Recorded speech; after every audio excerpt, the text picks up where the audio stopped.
Hello, everyone, and welcome to episode number 18 of LLB with Fatah Khan. I'm Fatah Khan, your host for the day, and I'm a mid career transformation coach, a TEDx speaker, best selling author, a podcaster. And today I'm here with yet another episode of LLB with Fatah Khan.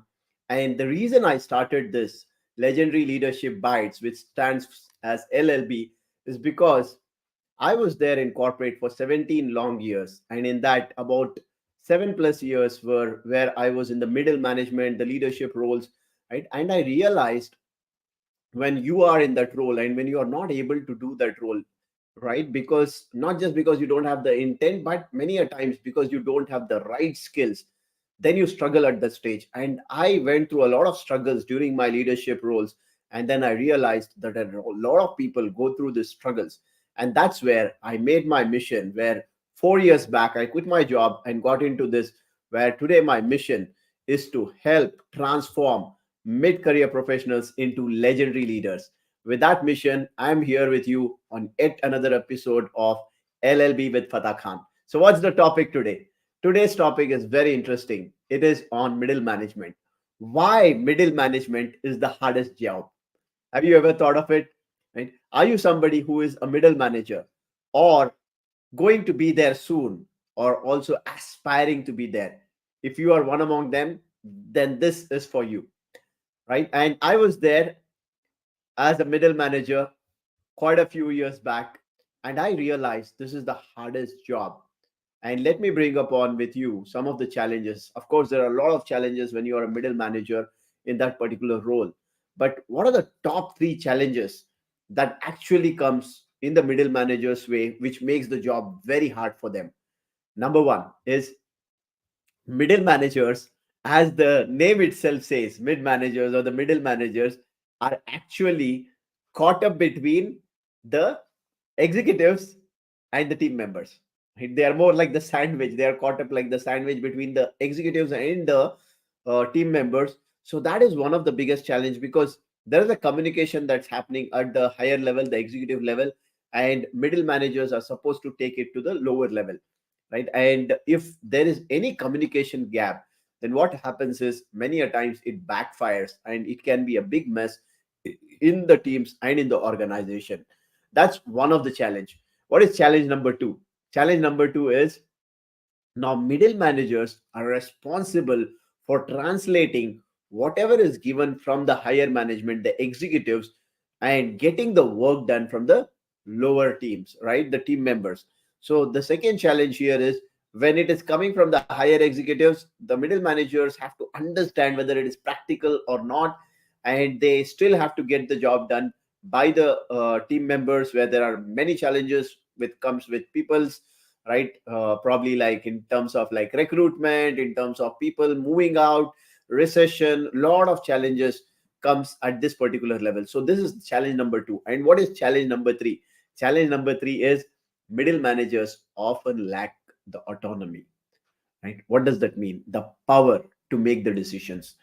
You must have seen in most of the organizations, the power is not with the middle managers. The power is with the leaders, the executives at the higher levels. And what happens because of that is somebody else is the decision maker. You don't have the power, you don't have the decision making power, and then you still need to get the job done, right? You can't take decisions and you can't really like also give feedback or your inputs in terms of getting a new decisions made, right? You don't have the power to make decisions, but you still need to get the work done. So this is one of the top challenges in the three challenges that most of the middle managers face. So what is the solution? How do you navigate through this particular challenge?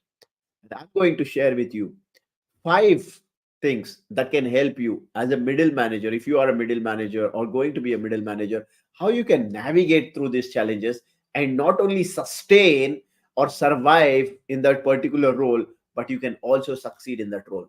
So what are those five things that you need to think and then start working on if you're all not already working on this? Number one is communication skills. Now, understand this, whether you are in IT, whether you are in non IT, whether you are in product, whether you are services, whatever you are into, right? Whichever company you are into, whichever organization you are into, this is the most crucial skill.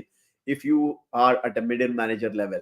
Communication, right? If you are not able to communicate the right message to your team members, then the team members will not understand what you want them to do. And because of that, you might have shared some message, you might have expected something, and the team members would have done something else, right? So this is the challenge at the lower level. But what about the higher level? If you are not able to communicate to the higher level, because you're getting the work done from the lower level, you don't have all the information from the lower level, but you still need to communicate to the higher level, the project updates, the people updates, and all of this, right? So if you are not able to articulate the message and put it in the right way, you will not be able to actually take the message and get the best out of it, right? It is not only with the lower and the higher management. Now it's not with the lower teams and the higher management alone, it's also with the clients, with the stakeholders. So communication is the crucial skill, because as a middle manager, your communication should be highly effective, so that when you are communicating, your teams can understand, your stakeholders can understand, your bosses or your leaders can understand, so that everyone understands, there is no confusion, and you can get the job done. That's number one. Number two skill, or the attribute or the trait that you need to have, is leadership skill. Of course, if you are a middle manager, you are already a leader, right? Whether you are a manager, senior manager, or whether you are director, right? You are at the middle manager level, then you already are somebody who is leading teams, right? Now, leadership skills is very crucial. So for you, it's important to invest in leadership skills, right? Because see, leadership is not something, they say people are born leaders. No, right? Nobody is a born leader. But of course, if you see all the leaders, right, the top leaders, whether you talk about Nelson Mandela, whether you talk about today Elon Musk, you talk about any leader for that matter, you talk about Bill Gates, you talk about some of the best leaders that were there, you talk about Steve Jobs as a leader, right? Or you talk about any leaders for that matter, right? The most effective leader, the highly effective leaders. Recently, we had this Martin Luther King Day. Amazing leader he was, right? So if you want to become a leader, great leader, then you have to work on your leadership skills, right? So that's for that, it's very important to you to build your leadership skills. And one of the challenge I see with middle managers, where they are not growing their leadership skills, is because they look at only two ways of growing their leadership skills. One is doing MBA. And I always say this, MBA, right? It's a degree. It cannot give you the skills, the right skills, because MBA is what? Most of the times, the people who are caught up in MBA, I call that as mediocre boss aspirant, right? You are actually trying to acquire a degree or a certificate because you also want to become an MBA, mediocre boss aspirant. But don't look at a degree or an MBA or a certificate. Look at the skills that you can develop. So one of the mistakes that mid managers make is they try to acquire a degree or a certificate like an MBA, right? And the second mistake that the mid managers make is they wait for their company to sponsor. Now, who is responsible for your career? Who is responsible for your growth, right? If you think that your bosses are responsible, your organization are responsible, then my dear friends, you are doing a big mistake, because your life, you are the owner of your life, you are the owner of your career, you have to take extreme ownership of your career and life. So for that, you need to sponsor on the skills. It's not your managers, it's not your leaders, it's not your HR, it's not your organization, it's your responsibility. Why do you have to wait for your organization to actually go ahead and train you on certain skills? You want to go to the next levels, right? You may or may not stay in the same organization. So how come organization is always responsible for you and your growth and your skills? So invest in yourself, invest in leadership skills, learn leadership skills through books, through coaches, through courses, through some coaches, leadership coaches or mentors who can actually guide you, who have been there, who have done it, right? Who can guide you with the right kind of leadership skills. So that's number two. What is number three? Number three is developing strategic influence. What do I mean by that? It is proactively seeking opportunities to contribute to strategic decisions. Now, most of the middle managers, many a times, they don't become thinkers. That's a big problem. They just become doers. They get instructions from the higher management, they take the instructions and they start doing it, right? And then they start also asking the teams to do. So they become more like task managers who are getting the task done, who are getting the work done, and they also get involved so much into doing, that they just become doers. But as a mid manager, you need to start thinking about how do I evolve as a leader, right? Because leaders, right, when you are talking about leaders, you need to become a thought leader. If you want to become a great leader, you need to become a thought leader. You need to have your own thought process. You need to start thinking. You need to start innovating things. You need to come up with ideas, and you need to also have the strategic influence, right, where you are seeking opportunities to make those decisions, to contribute in decision makings. And that's where you can also showcase, one of the things that you can do is you can showcase the value your team brings to the organization that you can bring to the table. And when you are able to do that, you would get opportunities. And when you get the opportunities, you also like make use of the opportunities because you are prepared. When you are reading some leadership books, when you are learning leadership skills through some courses, through some coaches or mentors, obviously you would have learned a lot about the practical things of leadership, and you would have also learned one of the important thing, which is deep thinking. How do you think as a leader, then become a doer? If you're able to do that, then you can improve your influence, you can take your influence, and you can also become the decision maker where you are making decisions there. Number 4 is encourage team autonomy, right? Empower your team by fostering a culture of autonomy. You need to empower your team members. You need to start giving them some tasks, some activities, right? And you need to start delegating things. And you need to start delegating things that you are doing at your level, so that you are able to bring more people at your level. And that's where you're empowering your team, you're encouraging team autonomy there, and you are building more leaders. Because when you are growing as a leader, or when you are a leader, your responsibility is also to create more and more leaders. That is what a great leader is all about. And then the number 5 is strategic prioritization. What do I mean by strategic prioritization? I think of it as a mid manager, you might have 10, 20, 30, 40 tasks. You might have like lined up meetings. One of the things that I hear from mid managers is, hey, my entire day is busy with meetings. I have my teams calling, I have my clients calling, and I'm occupied all the time. My day is completely busy and it's jam packed. Why is it jam packed?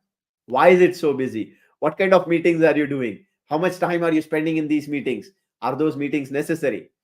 Do you remember Steve Jobs said, what did he say about the meetings, right?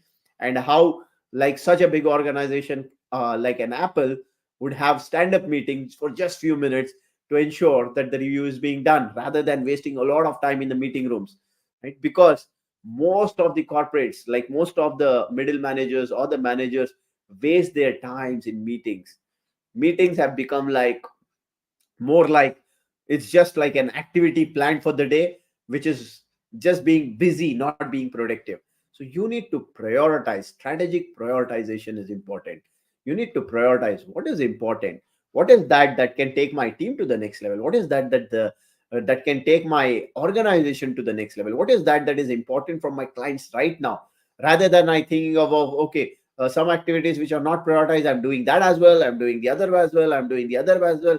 I'm like doing random things, right? If I'm doing that, then I will fail as a leader. So for you as a leader, strategic prioritization is important. Have a schedule for the day. Start writing, hey, what are my top 3 priorities for the day? What are my top 3 priorities for this week? What are my top 3 priorities or the priorities for this entire month? Right? If something around my priorities, then I will work on it. Like if you remember the matrix as well, urgent, important, urgent, not important, not urgent, not important, right? So if you remember the matrix, the time matrix, right, you can use that so that you can prioritize and ensure that your time is going in the best places to be productive rather than being busy. If you are now able to bring these 5 elements in your life, in your career, then whatever like are the challenges that you are seeing as a middle manager, you will be able to overcome those challenges and you will be able to succeed. To summarize, let me again put it across. What are the 5 things that can take you where into a place where you're not only like surviving in your mid management level, but you are able to succeed as well? So these 5 things are: number 1, enhance your communication skills; number 2, prioritize leadership development; number 3, develop strategic influence; number 4, encourage team autonomy; number 5 is strategic prioritization. So if you are able to implement these, I am sure that you will be able to take your middle management level to the leadership level and succeed as a legendary leader. With that, I hope this was helpful and see you soon in the next episode. Till then, take care, stay safe, stay blessed.